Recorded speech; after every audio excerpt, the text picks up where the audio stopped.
Hi అండి, welcome back to మంజుడ బాగా ఛానల్కి. సో ఇదిగోండి, ఇది 8వ తరగతిలో నవ వసంతంలో మళ్ళీ అడుగు ఎత్తాను. 6, 7, 8 నవ వసంతం, 9, 10 సింగిడి, 1 నుంచి 5 వరకు జాబిలి. ఓకే, ఇంకో ఇది పాతది. 8వ తరగతికి ఇది ఉన్నది పాతది, ఇదేమో కొత్తది. అందుకే అట్టల మీద నుంచి కూడా చూపిస్తున్నాను నేను ఎవరెవరు ఉన్నారు ఏంటిది అనేది. ఓకే, అన్నీ 1వ తరగతి నుంచి ఇట్లనే చూపించిన అండి. ఫస్ట్ టైం ఎవరైతే చూస్తారో వాళ్ళు తప్పకుండా చూడండి ఒకసారి. ఓకే, 1వ తరగతి నుంచి కూడా బుక్కులు ఇట్లనే చూసాను. క్యూఆర్ కోడ్ను వినియోగించే విధానం. ఈ పాఠ్య పుస్తకంలో ఇలాంటి క్యూఆర్ కోడ్లను పొందుపరిచారు. క్యూఆర్ కోడ్లను ఉపయోగించడం ద్వారా మీరు మీ పాఠాలకు చెందిన ఆసక్తికరమైన ఆడియో, వీడియోల ద్వారా అదనపు సమాచారాన్ని మీ వద్ద గల మొబైల్, ట్యాబ్లెట్ లేదా కంప్యూటర్ల ద్వారా వీక్షించవచ్చు. దీన్ని ఎందుకు చూసిరని మేబీ ఇవ్వచ్చు. ఓకే, మీ యొక్క మొబైల్ ట్యాబ్లెట్లోని ప్లే స్టోర్ పైన క్లిక్ చేయండి. ఓకే, సెర్చ్ బార్లో దీక్షను టైప్ చేయండి. ఇవే ఉన్నాయి, ఒకసారి చూడండి. ఓకే, ఇగో తెలుగు మెథడ్ చేయమని చెప్తున్నారు చాలామంది. తప్పకుండా చేస్తానంటే టక్క చేస్తా, తప్పకుండా చేస్తా. ఓకే, ఫస్ట్ అయితే వందే మాతరం బంకించంద్ర చటర్జీ, జాతీయ గీతం రవీంద్రనాథ్ ఠాగూర్, ప్రతిజ్ఞ పైడిమర్రి వెంకట సుబ్బారావు. మర్చిపోతారని చెప్తున్నా. ఓకే, తప్పకుండా చేస్తానండి. ఇవి చేసుకుంటే అవి చేస్తాయి. ఇవి తొందరగా ఒక 2-3 రోజులలో ఇది 8th, 9th, 10th అయిపోతే తెలుగు పీడ పోతుంది మనది. ఒకటే దాని తర్వాత ఇక మొత్తం psychology, social method, social and Telugu మెథడ్ని పట్టుకుందాం. ఓకే, ఇంగ్లీష్లో ఏమంటున్నారు, కొంచెం కష్టమైన పని అనుకుంటున్నానండి. ఇంకా వేరే పాసిబుల్ అయితే అన్నీ చేసేస్తాను. ఓకే, మీరు చేస్తున్న కామెంట్స్ తప్పకుండా నేను చూస్తున్నా, దానిని బట్టే రాస్తున్నా, దానిని బట్టే చేస్తున్నా. ఓకే, కామెంట్స్ రాస్తున్న ప్రతి ఒక్కరికి నా మనస్ఫూర్తిగా ధన్యవాదాలు. 8వ తరగతిలో ముందు ఇవన్నీ అయితే చదువు. త్యాగ నిరతి. ఫస్ట్ పాఠము త్యాగ నిరతి. త్యాగ నిరతి. నన్నయ్య, నాన్న అని కూడా చెప్పిన నేను. నాన్న, ఇతివృత్తం, త్యాగగుణం, ప్రక్రియ, ఇతిహాసం. ప్రక్రియ ఏంటిది? ఇతిహాసం. నాన్న లేదా అన్నయ్య అని గుర్తుపెట్టుకోరి, నాన్న అని గుర్తుపెట్టుకోవచ్చు. నన్నయ్య అంటే అన్నయ్య అని గుర్తుపెట్టుకోరి. అన్నయ్య త్యాగానికి, నాన్న కూడా త్యాగానికే, ఆ అన్నయ్య కూడా త్యాగానికే. ఇతివృత్తం. ఇతిహాసం. ఇతిహాసం. ఇతిహాసం. నన్నయ్య త్యాగనిరతి, ఇతిహాసం. త్యాగనిరతి, ఇతిహాసం. ఓకే, తర్వాత సముద్ర ప్రయాణం, ముద్దు రామకృష్ణయ్య.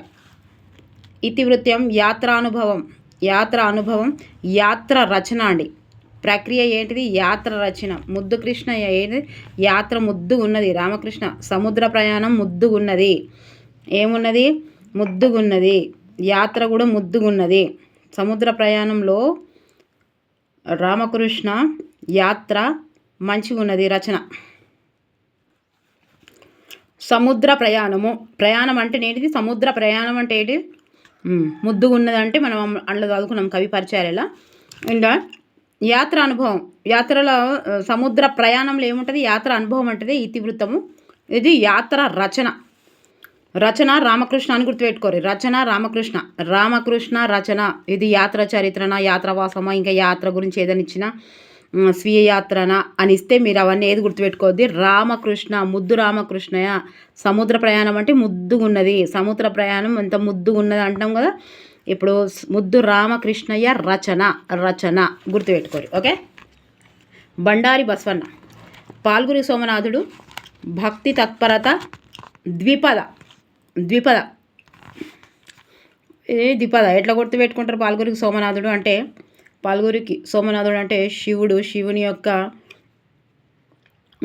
ఏమంటారు వాహనము బసవన్న. సో అట్లా కూడా గుర్తుపెట్టుకోవచ్చు. ద్విపద ఎట్లా గుర్తుపెట్టుకుంటాం? ప్రక్రియ భక్తి తత్పరత, ఇతివృత్తం. ద్విపద ఎట్లా గుర్తుపెట్టారు? బండారి బసవన్న, పాల్గురికి సోమనాథుడు. ఇవి రెండు మనం చెప్పుకున్నాము, ప్రక్రియలలో వచ్చింది. అండ్ కవి పరిచయాల్లో ఇంట్లో వచ్చింది. బండారి బసవన్న. బండ తీసుకొని కొడితే 2 ముక్కలు కావాలి. బండ తీసుకొని కొడితే 2 ముక్కలు కావాలంటే ద్విపద. 2 అంటే ద్విపద అని గుర్తుపెట్టుకోండి. బండ మీద బండతోటి కొడితే 2 ముక్కలు కావాలంటే ద్విపద. బండారి బస్వన్న, పాల్గురికి సోమనాథుడు కవి రాసింది ఏంటిదంటే ద్విపద అని గుర్తుపెట్టుకోరు. ఓకే, పాల్గురికి సోమనాథుడు. అసామాన్యులు. శ్రమ సౌందర్యం. అసామాన్యులు. వ్యాసం. సామాన్యులు.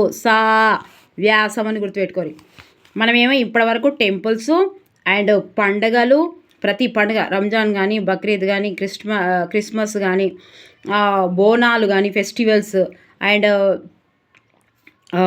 దసరా కానీ ఏ పండుగ అయినా వ్యాసం కిందికి వచ్చింది. సో ఇప్పుడు ఈ అసామాన్యులు అనేది కూడా వ్యాసం, స్కూళ్ళల్లో వ్యాసం అంటే అసామాన్యులు సా ఉంది కాబట్టి వ్యాసం అని గుర్తుపెట్టుకోవాలి. వ్యాసం సం. ఓకే. శతక సుధ ఇది అందరికి తెలుసులు. శతక కవులు, నైతిక విలువలు, శతకం. తెలుగు జానపద గేయాలు ఆచార్య బిరుదురాజు రామరాజు, ఇది తెలుసు. సంస్కృతి ఇతివృత్తం సంస్కృతి, ఇది కూడా వ్యాసం. జానపదాల గురించి వ్యాసం రాయమన్నాడు అని గుర్తుపెట్టుకోవాలి. జానపదాల గురించి వ్యాసం రాయమన్నారు స్కూల్లో అని గుర్తుపెట్టుకోవాలి. జానపదాల గురించి, తెలుగు జానపదాల గురించి వ్యాసం రాయమన్నారని గుర్తుపెట్టుకోవాలి. ఓకే. బిరుదులు ఇస్తున్నారు, తెలుగు జానపదాలకు కూడా బిరుదులు ఇస్తున్నారు అని చెప్పి బిరుదులు ఇస్తున్నారు. ఓకే. ఆచార్య బిరుదురాజు రామరాజు. మంజీర వేముగంటి నరసింహాచార్యులు. నంది ప్రశంస, మంజీరా నది ప్రశంస. మంజీరా అనగానే నది ప్రశంస గుర్తుంటుంది. ఇతివృత్తం. మరి ప్రక్రియ ఏంటిది? గేయం. ఓకే. వేముగంటి గేయం అంటే వాము నీళ్ళు, మంజీరాల వాము నీళ్ళు తాగితే, ఈ మంజీరా నీళ్ళల్లో వాము వేసుకొని తాగితే గేయం మంచిగా వాడచ్చు అని గుర్తుపెట్టుకోరు. ఓకే. గేయం మంచిగా వాడచ్చు. ఎండ్ల మంజీరా నదిలా వాము అంటే ఏంటిది? ఓమ. తెలంగాణలో ఓమ అంటాం, అని వాము అంటారు కదా. ఈ వేముగంటి ఉన్నారు కదా, వేముగంటి అనగానే వాము గుర్తుకు రావాలి. వాము ఈ మంజీరా నీళ్ళల్లో వేసుకొని తాగుతారు. అవి వేడి చేసుకొని తాగితే గేయం మంచిగా వాడొస్తుంది. గేయం, ఈ ప్రక్రియ గేయం. ఓకే. చిన్నప్పుడే వట్టికోట అల్వార్ స్వామి. సామాజిక స్పృహ, కథానిక. ఇక కథానికలు, కథా కావ్యము, కథానిక గివే గుర్తుపెట్టుకోవడానికి చాలా కష్టం. ఈ చిన్నప్పుడే వట్టికోట మనకు ఆల్రెడీ వీడియోలో ఉంది. చిన్నప్పుడు అన్నీ ఉట్టుట్టిగా కోటలన్నీ తిరిగి వస్తుండే అల్వార్ స్వామి అని చెప్పినాం. ఓకే. ఇది ఎందుకు తిరిగి వచ్చిందంటే సామాజిక స్పృహ ఎట్లుందో చూసుకొని తిరిగి వచ్చింది. కథానిక అనేది ఎట్లా గుర్తుపెట్టుకోవాలంటే, ఇప్పుడు కూడా నాకు ఎట్లా గుర్తు అంటే, నాయనమ్మ ఉంది కదా, అది కూడా కథానిక, కథ కాదు. కథానిక ఎట్లా గుర్తుపెట్టుకోమనంటే, నాయనమ్మల నా ఉంది కాబట్టి ఇక్కడ నా వచ్చింది గుర్తుపెట్టుకోవాలి. ఇది కూడా చిన్నప్పుడే అంటే కథ గుర్తొస్తుంది మనకు. నా ఉంది కదా, నా ఉంది ఈడ నీ గుర్తుపెట్టుకోవాలి. నా ఉంది కాబట్టి చిన్నప్పుడే అనేది కథానిక అనేది గుర్తుపెట్టుకోవాలి. అమరులు ఆచార్య కే రుక్మద్దీన్. అమరులు ఆచార్య రుక్మద్దీన్. అమరులు రుక్మద్దీన్. ఉద్యమ స్ఫూర్తి. వచన కవిత. అమరులు వచన కవిత. అమరుల గురించి వచన కవితలు బాగా రాస్తారని గుర్తుపెట్టుకోరు. వచన కవితలు ఉట్టి కవితలు కాదు, వచన కవితలు రాస్తారని గుర్తుపెట్టుకోరు. సింగరేణి సహజ సంపద అందరికీ తెలిసి, ఇది కూడా వ్యాసం. స్కూల్లో వ్యాసం రాయమన్నారు. ఏంది? సింగరేణి గురించి. కాపు బిడ్డ అనగానే ఏం గుర్తుకొస్తుంది మరి? గంగుల షాయి రెడ్డి. ఈ కాపోళ్ళు రెడ్డిస్ని కూడా కాపోళ్ళు అంటారు కదా. గంగుల షాయి రెడ్డి. రైతు జీవితం కావ్యం అండి. కావ్యం ఎట్లా గుర్తుపెట్టుకుంటారు? గంగుల షాయి రెడ్డి. ఈ కావ్యం గుర్తుండకపోతే కావ్యాన్ని గుర్తుపెట్టుకోరు. కాపు బిడ్డ అయిన అటువంటి షాయిరెడ్డి, గంగుల షాయిరెడ్డి కావ్యాన్ని పెళ్లి చేసుకున్నాడని గుర్తుపెట్టుకోరు.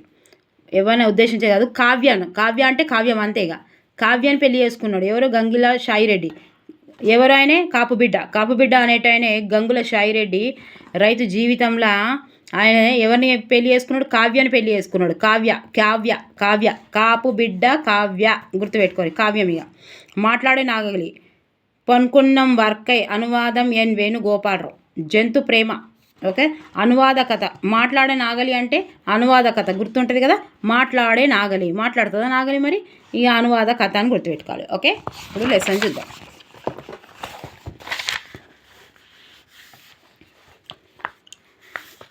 ఫస్ట్ లెసన్ త్యాగ నిరతి. ఎవరు రాసిరు? నన్నయ్య. నన్ను గుర్తుపెట్టుకోవాలి, అన్నయ్యనని గుర్తుపెట్టుకోవాలి. అన్నయ్యని గుర్తుపెట్టుకుంటే మంచిగా మాట్లాడవచ్చు. ఓకే. ఇతివృత్తము ప్రక్రియ ఏంది? ఇతిహాసం.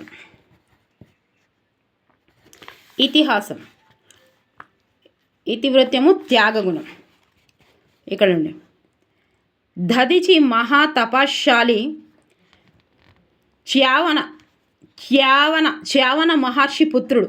ఈ question already previous question. Dadhichi ఎవరి పుత్రుడని. ఎవరి పుత్రుడు? చ్యావన మహర్షి పుత్రుడు. ఎవరు? దదీచి. ఒకప్పుడు రాక్షసుల దేవతల అస్త్రాలను గుంజుకుంటుండగా వాటిని దాచిపెట్టుకొని దధీచికి దేవతలు ఇచ్చిపోయారు. కానీ ఎంతకాలమైన వారు రాకపోయేసరికి దధీచి వారి అస్త్రాలను నీరుగా మార్చి తాగాడు. ఆ తర్వాత దేవతలు మా అస్త్రాలు మాకిమ్మన్నారు. అప్పుడు ఆ అస్త్రాలు తన ఎముకలను పట్టి ఉన్నందువలన యోగాగ్నిలో తన శరీరాన్ని దహించుకొని అస్థికలను తీసుకోమన్నాడు. అట్లా దధీచి ఎముకల నుండి ఇంద్రుని వజ్రాయుధం రూపొందించింది. ఇది కూడా ఇంపార్టెంట్, ఇది కూడా టీజీటీఓ పీజీటీఓ క్వశ్చన్. శరీరాన్ని దహించుకొని అస్థికలను తీసుకోమన్నాడు. అట్లా దధీచి ఎముకల నుండి ఇంద్రుని వజ్రాయుధం రూపొందింది. ఎవరి ఆయుధం? ఇంద్రుని యొక్క ఆయుధం. ఎవరి దగ్గర నుండి? దధీచి ఎముకల నుండి. ఓకే. పూర్వకాలంలో శబి భృగుతుంగ పర్వతంపై యజ్ఞం చేశాడు. శబి చక్రవర్తి ఏ పర్వతం యజ్ఞం చేశాడు అని అడిగాడు. పూర్వకాలంలో శబి భృగుతుంగ పర్వతంపై యజ్ఞం చేశాడు. భృగుతుంగ గుర్తుపెట్టుకోరు.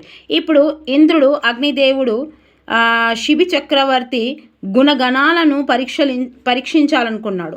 అగ్ని పావురంగా మారాడు. ఇంద్రుడు డేగా రూపంలో ధరించాడు. డేగంటే భయంతో పావురం శిబి చక్రవర్తి వద్దకు వచ్చి శరణులు కోరింది. ఎవరు కోరింది? డేగంటే భయంతో పావురం శిబి చక్రవర్తి వద్దకు వచ్చి శరణు కోరింది. ఈ శరణంలో ఏమైందో చూద్దాం. ఈ పాఠ్యభాగ వివరాలు. ఈ పాఠము ఇతిహాస ప్రక్రియకు చెందింది. ఓకే. ఇతిహాసం అంటే ఇది ఇట్లా జరిగింది అని అర్థం. ఇతిహాసంలో కథకు ఎక్కువ ప్రాధాన్యం ఉంటుంది. ఓకే. ఇతిహాసాలని తొల్లేటి కథలు అంటారు. ఈ కథలు గ్రంథస్థం కాకముందు వాగ్రూపంలో ఉండేవి, ఆసు రూపంలో కూడా ఉండేవి అబ్బాయివి. భారత రామాయణాలను ఇతిహాసాలు అంటారు. దేన్ని అంటారు? ఇతిహాసాలని. రామాయణం, మహాభారతాన్ని అంటారు. ఈ పాఠాన్ని శ్రీమాదాంధ్ర మహాభారతంలోని అరణ్య పర్వంలోని తృతీయ ఆశ్వాసం నుండి గ్రహించాడు. త్యాగనిరతి అంటే తృతీయ అని గుర్తుపెట్టుకోండి. త్యాగనిరతి ఉంది కదా ఇక్కడ తృతీయ ఆశ్వాసం నుండి అరణ్య పర్వంలోని త్యాగనిరతి ఎప్పుడు గుర్తుంటుంది? శ్రీమాదాంధ్ర మహాభారతంలోని అరణ్య పర్వంలోని తృతీయ ఆశ్వాసం నుండి గ్రహించాడు. అన్నీ ఇట్లనే ఇస్తుండే. ఇది లక్షణమా, ఇది సంపుటియా, ఇది బుర్రల సంపుటియా ఏంటిదని. ఓకే. తర్వాత కవి పరిచయం. సరే, నాన్న కూడా అని చెప్పిన, అన్నయ్య కూడా చెప్పిన. అన్నయ్య అని చెప్పుకుందాము. అన్నయ్య 11 రూపాయలు ఇచ్చిండు. ఎన్ని రూపాయలు ఇచ్చిండు? అన్నయ్య 11 రూపాయలు ఇచ్చిండు. ఓకే. 11వ శతాబ్దం. రాజమహేంద్రవరాన్ని రాజధానిగా పాలించిన రాజరాజ నరేంద్రుని ఆస్థాన కవి నన్నయ్య. సో ఇతనికి వాగశాసనుడు అనే బిరుదు కూడా ఉన్నది. ఎవరికి? ఈయనకే, అన్నయ్య ఏం చేస్తాడు? ఎప్పుడు వాగుతుంటాడు. వ్యాసుడు మహాభారతాన్ని సంస్కృతంలో రాశాడు. మహాభారతాన్ని ఎందులో రాశాడు? సంస్కృతంలో రాశాడు. నన్నయ్య మహాభారతంలోని 18 పర్వాలలో ఆది సభ పర్వాలు, అరణ్య పర్వంలో 4వ ఆశ్వాసంలో శారదరాత్రులు అనే పద్యం వరకు తెలుగులోకి అనువాదించాడు. 18 పర్వాలలో ఆది సభ అంటే 2.5 పర్వాలు. అరణ్య పర్వంలో 4వ ఆశ్వాసంలో, ఇక్కడ తృతీయ ఆశ్వాసం నుండి తీసుకున్నారు ఈ పాఠాన్ని, త్యాగనిరతిని. ఈయన రాసింది అక్కడ కన్ఫ్యూజ్ చేస్తాడు ఆయన. నన్నయ్య కదా తృతీయ పెట్టొద్దు. ఇగో అరణ్య పర్వంలో 4వ ఆశ్వాసంలో శారదరాత్రులు అనే పద్యము వరకు తెలుసుకొని అనువాదించాడు. ఓకే. శారద అనే స్టూడెంట్కి రాత్రి బడులు ఉండే కదా, అప్పుడు రాత్రి బడులు చెప్పిండు. రాత్రి బడులు ఉండే కదా, అప్పుడు గవర్నమెంట్ రాత్రి బడులకి వచ్చింది. అప్పుడు శారద, ఆది, సభ వీళ్ళందరూ వచ్చి శారద వీళ్ళందరూ కలిసి రాత్రులు బడి చదువుకున్నారు. ఓకే. శారద రాత్రులు. ఆంధ్ర శబ్ద చింతామణి అనే తెలుగు వ్యాకరణ గ్రంథాన్ని సంస్కృతంలో రాశాడు. అన్నయ్య ఎవరు? వాగశాసనుడు. అన్నయ్య ఏం చేస్తాడు? ఆది సభ వీళ్ళని తీసుకొని, శారద ఈ ముగ్గురిని తీసుకొని ఆ రాత్రి బడికి తోలిస్తాడు. తర్వాత అన్నయ్య ఏం చేస్తాడు? ఆంధ్ర మొత్తం వినబడేటట్టు శబ్దం చేస్తాడు. ఆంధ్ర శబ్దం చేస్తాడు. చింతామణి, ఆంధ్ర శబ్ద చింతామణి అనే వ్యాకరణ గ్రంథాన్ని సంస్కృతంలో రాశాడు. ఈ కవిత్వంలో ప్రసన్న కథ, కలితార్థయుక్తి, అక్షర రమ్యత, నానా రుచార్థ సూక్తి, నిధిత్వము అనే లక్షణాలు ఉన్నాయని చెప్పుకున్నారు. అన్నయ్య ఎట్లా అంటాడు మరి? అన్నయ్య మస్తు ప్రసన్నత గలవాడు. అన్నయ్య అక్షర రమ్యత ఉంది అన్నయ్య దగ్గర. అన్నయ్యకు నానా రుచార్థ సూక్తులు, నిధిత్వం ఉంటాయి అని లక్షణాలు ఉంటాయి. అన్నయ్య ఏం చేస్తాడు? 11 రూపాయలు ఫస్ట్ ఇచ్చిండు. అన్నయ్య వాగుతానే ఉంటాడు, వాగశాసనుడు. అండ్ అన్నయ్య ఏండ్ల నుంచి ఏం రాసిండు? వ్యాసుడు సంస్కృతంలో రాశాడు. నన్నయ్య మహాభారతంలోని 18 పర్వాలలో ఆది సభ పర్వాలు అరణ్యంలో 4వ ఆశ్వాసంలో రాశాడు. ఎక్కడి వరకు రాసిండు? శారద రాత్రులు అనే పద్యం వరకు రాశాడు. మరి ఈ నన్నయ్య ఆంధ్ర అంతా వినబడేటట్టు సప్పుడు చేస్తాడు. ఏమైనా వాగుతుంటాడు కాబట్టి పెద్ద సప్పుడు చేస్తాడు. ఎక్కడి వరకు వస్తుంది ఇది? ఆంధ్ర శబ్ద చింతామణి వరకు వస్తుంది. ఈ చింతామణి ఎవరు?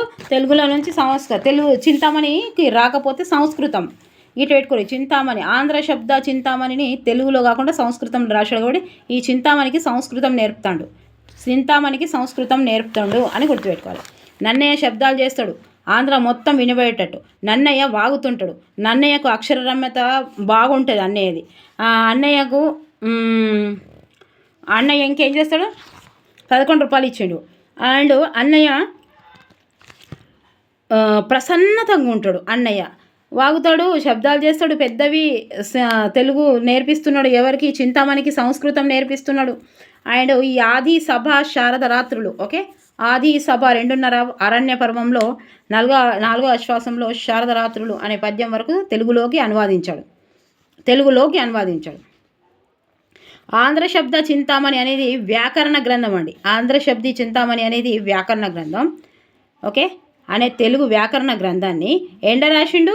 సంస్కృతంలో రాసిండు. మీరు ఏం గుర్తుపెట్టుకోవాలి? ఈ చింతామణికి సంస్కృతం నేర్పుతాడు.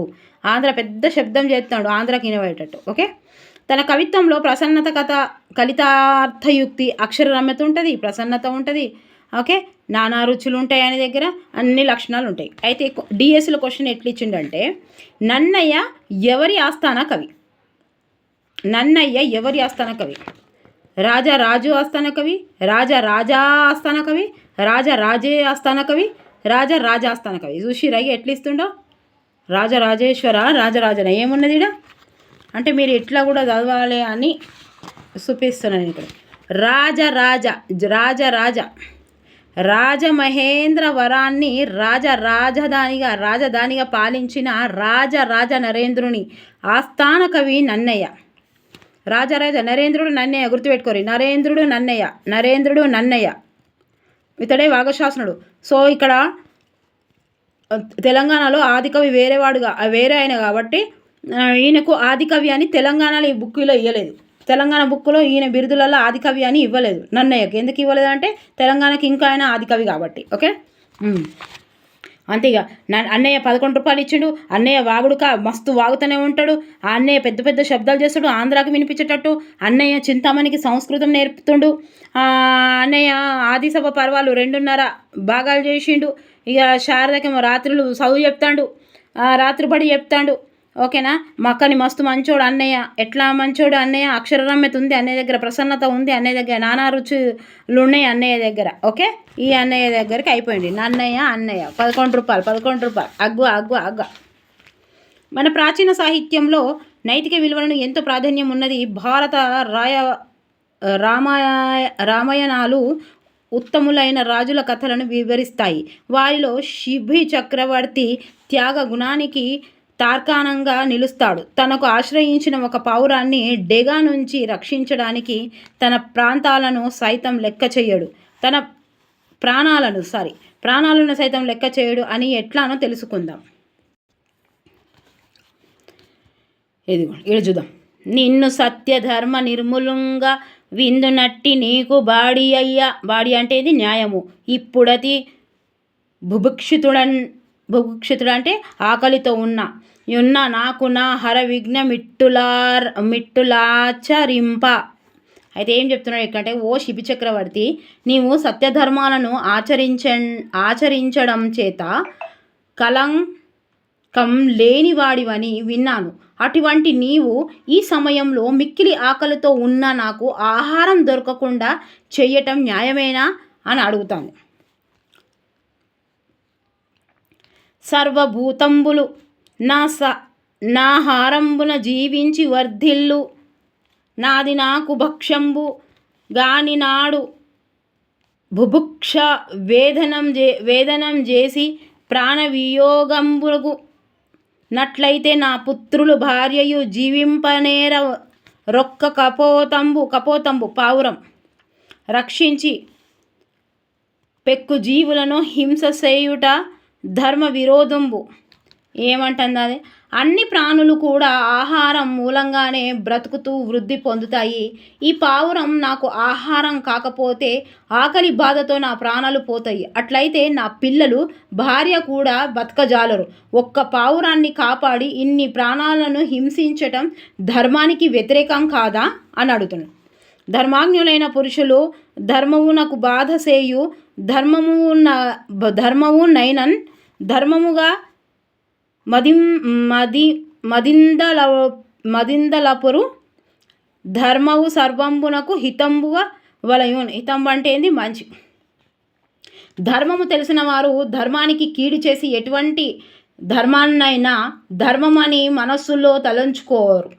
ధర్మం అనేది అన్నింటికి మేలును కలిగించేదిగా ఉండాలి అని చెప్తున్నాడు. ఇక్కపోతంబు నాకు వేద విహితంబైన యహరంబు శ్యేన అంటే డెగ కపోతన్ హాదయంతియను వేద వంచనంబు గలదు గావున దీని నాకు నా హారంబుగా నిమ్మనిన దానికి శిబి ఇట్లా అని. ఓకే, శయన కపోతంగా అని. ఓకే, ఏమంటానంటే, ఈ పావురం నాకు వేదంచే నిర్ధారింపబడిన ఆహారం, డెగలు పావురాలను తింటాయి అని వేదాలలో రాసింది. అదే వేదవాక్యం ఉన్నది. కాబట్టి దీనిని నాకు ఆహారంగా ఇవ్వమని అడిగిన డెగతో శిబి ఈ విధంగా బదులిచ్చాడు. వేదాలు ఉన్నాయి కదా, ఒక ప్రాణి ఒక డెగ పావురాలను తినొచ్చని, మళ్ళీ నువ్వు ఎట్లా అంటావు అని అంటుంది. ప్రాణభయమున వచ్చి ఇప్పక్షి నన్ను నాశ్రయించే నాశ్రితూ నెట్టి యధముడైన విడువడు నీను నేనెట్లు విడుతు దీని నాశ్రిత త్యాగమిది ధర్మవుగునే చెప్పును. ఆశ్రయం కోసం వచ్చిన వారి కోసం ఎట్లా నేను ఇచ్చిపెట్టాలి అంటుండు. అంటే ప్రాణభయంతో వచ్చి ఈ పావురం నన్ను ఆశ్రయించింది. ఎంతటి నీచుడైనా రక్షించమని వచ్చిన ఆశ్రితుడిని విడిచిపెట్టడు. నేనెట్లా విడిచిపెడతాను? ఆశ్రితులను విడిచిపెట్టడం ధర్మం ఎట్లా అవుతుందో నీవే చెప్పు అని అంటున్నాడు. నీవు పక్షివయ్యును ధర్మమెర్రింగినట్లు పలికితి శరణగాథాపరి త్యాగంబు కంటే మిక్కిలి ధర్మము బొద్దెంది నీయంకలి దీననగాని ఎంట సుపశమింపెదే నీ యత్నము బాహార్ధము బేని ఇప్పు డివ్వనంబున మృగమహిష దున్నపోతు. మృగ అంటే లేడీ. ఓకే, మృగ ఇక్కడ కనిపిస్తలేదా? మృగ అంటే లేడీ, మహిష అంటే దున్నపోతు, వరహ అంటే పంది, ఖగ అంటే డెగ. ఓకే, మాంసములను దీనికంటే మిక్కిలిగా పెట్టదా నిక్కబోతంబు వలని యాగ్రహం బుడుగుము దీని నెట్లను విడువ ననిన శ్యేనము బిట్లా అనియే. ఏమన్నదో చూద్దాం. నీవు పక్షివి అయినప్పటికీ ధర్మం తెలిసిన దాని వలె మాట్లాడవు. రక్షించుకోమని కోరి వచ్చిన వారిని విడిచిపెట్టడం కన్నా అధర్మం మరొకటి ఉంటుందా? నీ ఆకలి ఈ పావురాన్ని తింటే కానీ తీరదా? నీ ప్రయత్నం ఆహారం కోసమే అయితే ఇప్పుడు అడవిలో ఎన్ని జంతువులు లేవు. దున్నపోతులు, పందులు, పక్షులు మొదలైన వాటి మాంసాలు తిని కన్నా ఎక్కువగానే పెడతాను. ఈ పావురం మీద కోపాన్ని విడిచిపెట్టు, దీన్ని మాత్రం నేను విడవను అని శిబి చెప్పగా డేగా ఇట్లా బదులు పలికింది. ఏమని? నాకు విహిత భక్షణంబిది ఇప్పక్షిభూని కావ నీకు బుద్ధి ఏని ఎవని నాథ దీని ఎంత నీ మాంసంబు రుచి నాకు బెట్టు తొలగా కిపుడా. ఓ రాజా ఓ రాజా ఈ పావురం నాకు సహజ సిద్ధంగా కల్పించిన ఆహారం. ఒకవేళ దీన్ని నీవు కాపాడాలని అనుకుంటే దాని బరువుకు తూగినంత మాంసాన్ని నీ శరీరం నుంచి నాకు పెట్టమని అడిగింది.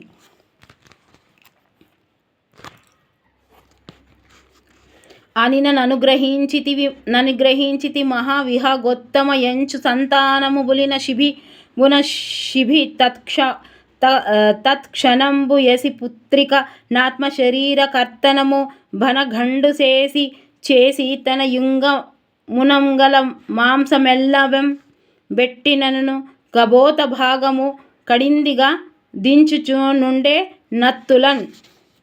ఇక్కడ ఏమంటుండంటే, అనగా సంతోషించిన శిబి, పక్షులన్నింటిలో గొప్పదానైన నేను నాపై దయ చూపావు అని చెప్పి వెంటనే చిన్న కత్తితో తన శరీరంలోని మాంసాన్ని కోసి తక్కెడలో వేస్తూ పావురం బరువుతో తూకం వేశాడు. తన దేహంలోని మొత్తం మాంసం వేసినప్పటికీ పావురము ఉన్నవైపే తక్కెడ ముగ్గింది. దానికోసమే దానికి నచ్చెరుడు వరి ధరణి నాథుడు తనువు నందు నెత్తురు దొరుంగ దానతులనెక్కనంతన్ వాని గుణోన్నతికి మెచ్చి వాసన దహనుల్. అయితే తన శరీరం నుండి ఎంత మాంసం ఇచ్చినా పావురంతో సరితూగకపోవడంతో ఆశ్చర్యపడ్డ శిబి చక్రవర్తి తానే తక్కడలో కూర్చున్నాడు. ఇటువంటి ఆత్మార్పణతో కూడిన అతని త్యాగ గుణాన్ని చూసి ఇంద్రుడు అగ్నిదేవుడు మెచ్చుకొని, శేనకపోత రూపంబులు విడిచి నిజ రూపంబులు చూపి నీ ధైర్య శౌర్యాది గుణంబులు లనన్య సాధరంబులు గావున కీర్తి నిత్యంబై శబ్ద బ్రహ్మం బుగలయంత కాలము వర్తిల్లుచుండుమని శిబికి వరం ఇచ్చి ఇంద్రాగ్నుల చనిరి. ఏమంటే డేగా పావురం రూపాలలో ఉన్న ఇంద్రుడు అగ్ని వారి నిజ రూపాలతో సాక్షాత్కరించి నీ ధైర్య శౌర్య గుణాలకు గల గొప్పవి ఇవి ఇతరులకు సాధ్యం కావున నీ కీర్తి శాశ్వతంగా ఉంటుందని వెళ్ళిపోయారు. సో ఒక్కసారి బుక్ చూసి సిరీస్ చూద్దాం ఏమున్నాయి. ఇట్లా ఇచ్చిన ఇయ్యొచ్చు ఇట్లాంటిది. బ్రతికి నన్ని నాళ్ళు ఫలములు ఇచ్చుటెగాడు చచ్చిగూడాలి భవం తరువు గురువు లలిగుణ చెట్టు అనే పదానికి సరిపోయే పదం.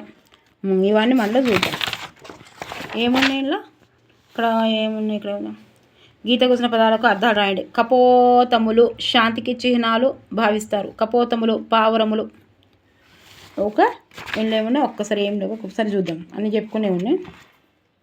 తొందరగా చెప్దాం. మళ్ళీ 40 నిమిషాలు అయిపోతాం. అయితే ఇది పోతుందో వస్తుందో తెలుస్తలేదు. ఒకవేళ వచ్చిందంటే నెక్స్ట్ ఏం కాదు, తప్పకుండా లైక్ చేయాలి, సబ్స్క్రైబ్ చేయాలి, షేర్ చేయాలి. ఓకే, 1వ తరగతి నుంచి ఇప్పుడు 8వ తరగతికి వచ్చాం. టక్కటక్క వేస్తా, తెలుగు మెథడ్ తప్పకుండా వేస్తా, మీరు వరి కాకండి. ఓకే, నన్నయ్య కాలం 11 ఓకే. రచనలు మహాభారతంలో ఆదిసభ అరణ్యంలో 4వ అశ్వాసం 142వ పద్యం వరకు అనువాదించారు.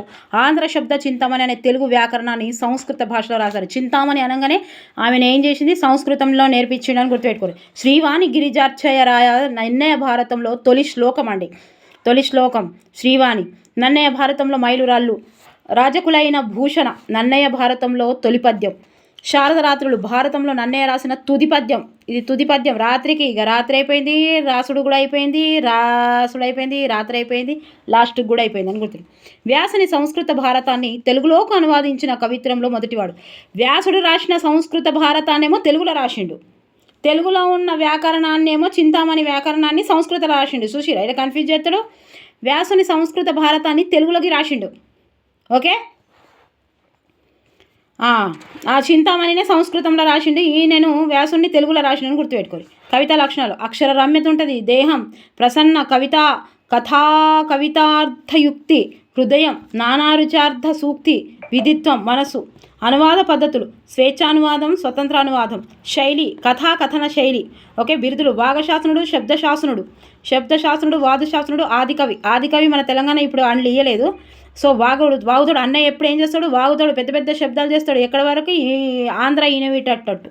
ఆస్థానం రాజా రాజా, రెండు చూడండి గంత క్లారిటీగా చదవాలి. రాజా జా జా, రాజా రాజా అని ఇచ్చిండు, అట్లా ఇచ్చిన డిఎస్సిలా రాజా అని. రాజరాజ నరేంద్రుడు తూర్పు చాళుక్యరాజు. ఈయనెవరు? తూర్పు చాళుక్యరాజు. ఇతర రచనలు చాముండిక విలాసము, ఇంద్ర విలాసము, లక్షణసారము, రఘునాభ్యుదయం. తెలుగులో పద్య విద్యకు ఆద్యుడు నన్నయ్య, తెలుగులో కథాకథన శైలికి ఆద్యుడు నన్నయ్య, తెలుగులో మార్గ కవిత పద్ధతికి ఆద్యుడు నన్నయ్య, తెలుగులో స్వేచ్ఛానువాదానికి ఆద్యుడు అన్నయ్య. ఫస్ట్ స్వేచ్ఛను ఉన్నాడు, స్వేచ్ఛ ఇచ్చిండు ఎవరు? మనకు అన్నయ్య ఇచ్చిండు. మార్గదర్శకత్వం ఎవరు చూపెట్టిండు? అన్నయ్య చూపెట్టిండు. తెలుగులో పద్య విద్యకు పద్యాలు ఎవరు నేర్పించిండు? మనకు అన్నయ్య నేర్పించిండు. కథాకథలు శైలి ఎవరు చెప్పారు? కథాకథలు మనకు కథాకథన కథలు ఎవరు చెప్పారు? అన్నయ్య చెప్పిండు. ఓకే. ఇతిహాసం అంటే తొల్లేటి కథలనే ఇతిహాసాలు అంటారు. రామాయణ మహాభారతంని తెలుగులో ఇతిహాసాలు అంటారు. ఓకే. పాఠ్యాంశ విశేషాలు. మహాభారతంలోని అరణ్యపరంలో తృతీయ శాసనంలో తృతీయ త్యాగనిరతి అని గుర్తుపెట్టుకున్నా. శిబి చక్రవర్తి త్యాగనిరతి చెప్పబడింది. పాఠ్యభాగ నేపథ్యం. భృగతుంగ పర్వతంపై యజ్ఞం చేసినప్పుడు ఇంద్రుడు శిబి గుణగణాలు పరిశీలించాడు. అగ్ని పావురంగా, ఇంద్రుడు డేగాగా.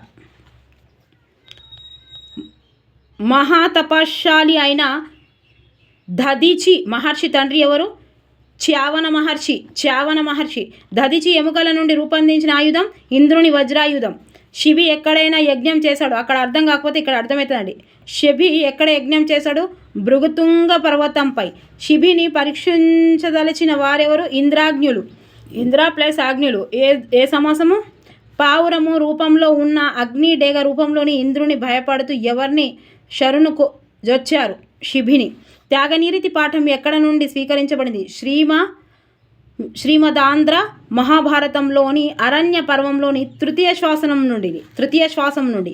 ఇది ఇట్లా జరిగింది అని చెప్పే అర్థాన్నిచ్చే పదం ఇతిహాసం.